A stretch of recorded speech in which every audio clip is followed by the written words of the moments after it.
নিম্নমানের রেফারিংয়ে কপাল পুড়েছে বাংলাদেশের। শেষের দিকে নিশ্চিত পেনাল্টি থেকেও বঞ্চিত করা হয়েছে স্বাগতিকদের। সময় নষ্ট করলেও সিঙ্গাপুরের খেলোয়াড়দের বিরুদ্ধে কোনো কার্যকর ব্যবস্থা নেয়নি রেফারি, এমনকি যোগ করা সময়ও ছিল অপর্যাপ্ত।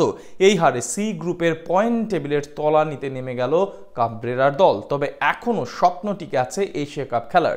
ম্যাচ হারলেও যে সমীকরণে এশিয়া কাপ খেলতে পারে বাংলাদেশ, সেটাই জানবো প্রতিবেদনে।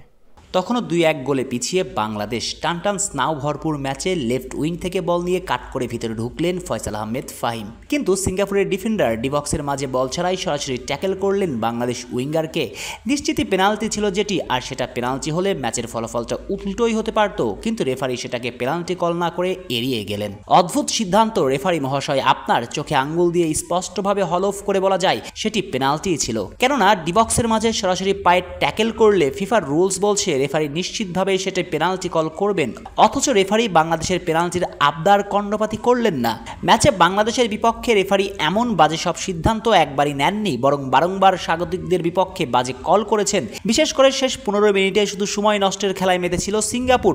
কখনো মাঠে গড়াগড়ি খেয়ে সময় নষ্ট করেছে, কখনো গোলকিপার বলের কাছে রেখে অযোচিতভাবেই সময় নষ্ট করেছেন। অথচ 90 মিনিট পরে অতিরিক্ত টাইম দেওয়া হয়েছে মোটেই 7 মিনিট, যেখানে বাংলাদেশ ডিজার্ভ করে অন্তত 10 মিনিট। ঘটনা এখানে শেষ নয়, বরং অতিরিক্ত টাইমেও অতিথিরা ওই সময় নষ্টের খেলায় মেতেছিল, কিন্তু রেফারি তাতেও থরাই কেয়ার করেছেন। আর এমন নিম্নমানের রেফারিং দেখে বেজায় চলেছিলেন শান্ত স্বভাবের হামজা চৌধুরী। কখনো রেফারির সঙ্গে তর্ক জড়ালেন, কখনো প্রতিপক্ষ ফুটবলারের দিকে এগিয়ে গেলেন। হওয়াটাই তো স্বাভাবিক, কেননা এমন বাজে রেফারিং এর কারণেই তো কপাল পড়েছে বাংলাদেশের, যেখানে এই ম্যাচের পর বাংলাদেশ শক্তপোক্তভাবে অবস্থান করতে পারত পয়েন্ট টেবিলের চূড়ার দিকে, সেখানে নেমে গিয়েছে পয়েন্ট টেবিলের তলানিতে। অবশ্য এর মানে শেষ হয়ে যায়নি এশিয়া কাপে বাংলাদেশের খেলার স্বপ্ন, এখনো স্পষ্টভাবে খুলে আছে বাংলাদেশের স্বপ্নের দ্বার। চলুন জানা যাক কিভাবে এশিয়া কাপ খেলতে পারবে বাংলাদেশ। সি গ্রুপে বাংলাদেশ খেলেছে সবে 2টি ম্যাচ, এখনো ম্যাচ বাকি রয়েছে 4টি। আর আগামী 11 অক্টোবর হংকং এর বিপক্ষে বাংলাদেশকে তুলে নিতে হবে জয়। এরপর 14 অক্টোবর ফিরতি লেগেও জয় তুলে নিতে হবে টাইগারদের, আর সেটা অসম্ভব কিছু নয়। আর এই 2 ম্যাচ জয় পেলে বাছাই পর্বের পরের ম্যাচ বাংলাদেশ খেলবে নভেম্বরে ভারতের বিপক্ষে।